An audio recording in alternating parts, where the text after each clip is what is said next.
Hello bachcho, let's see the question. So the question says the reaction A plus 2B to C plus D is an elementary process. In an experiment, the initial partial pressure of A and B are PA, that is 0.6, and PB, that is 0.8 atm. When PC is 0.2 atm, the rate of reaction relative to its initial rate is option A 1 by 48, option B 1 by 24, option C 9 by 16 and option D 1 by 6.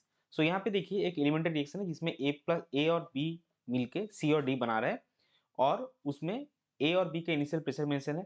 अभी हमको जब PC यानी कि सी का partial pressure 0.2 atom होगा तब जो rate of reaction होगा वो इनिशियल रेट ऑफ रिएक्शन का रिलेटिव यानी कि रेशियो क्या है वो हमको निकालना पड़ेगा। तो चलिए सबसे पहले देखते हैं इस क्वेश्चन का की कॉन्सेप्ट क्या है।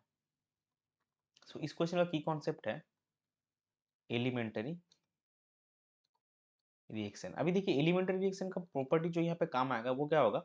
एलिमेंटरी रिएक्शन का जो ओवरऑल ऑर्डर होता है वो होता है sum of the stoichiometric coefficient of the reactant. So since the reaction is an elementary one, rate is given as k into concentration of A into concentration of B square, क्योंकि A का stoichiometric coefficient 1 है और B का stoichiometric coefficient 2 है। तो यहाँ पे हम कॉन्सेंट्रेशन की जगह क्या बिठाएंगे, पार्शियल प्रेशर। सो क्या मिलेगा हमको k इंटू 0.6 और B का था 0.8 होल स्क्वायर। अभी देखिए आफ्टर रिएक्शन क्या होता है नाउ आफ्टर, अच्छा इसको हम अलग से एक बार लिख लेंगे और इसको मार्क करेंगे इक्वेशन 1। नाउ आफ्टर रिएक्शन क्या रिएक्शन होगा, A प्लस 2B से C प्लस D। तो हमको क्या बोला गया है कि जब हम सेकेंड रेट कैलकुलेट कर रहे हैं तब आप C का पार्शियल प्रेशर है 0.2, तो स्टोइकियोमेट्रिकली अगर आप देखेंगे तो D का भी 0.2 होगा। A का कितना आएगा 0.6 माइनस 0.2 यानी कि 0.4 और इसका आएगा 0.8 माइनस 2 इंटू 0.2 दैट इज 0.4 यानी कि इसका भी आएगा 0.4। सो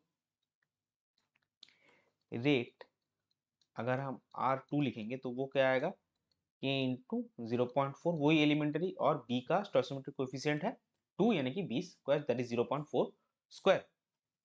सो ये आएगा 2, इसको हम R1 लिख देते हैं। So comparing equation 1 and 2, we get R2 by R1 is equal to K into 0.4 into 0.4 square divide by क्या आएगा ये K into 0.6 into 0.8 square. So ये आपका अगर हम इसको x तो K कैंसिल आउट हो जाएगा, तो अगर हम सिर्फ डाटा लिखेंगे तो 0.4 into 0.4 into 0.4 by 0.6 into 0.8 into 0.8।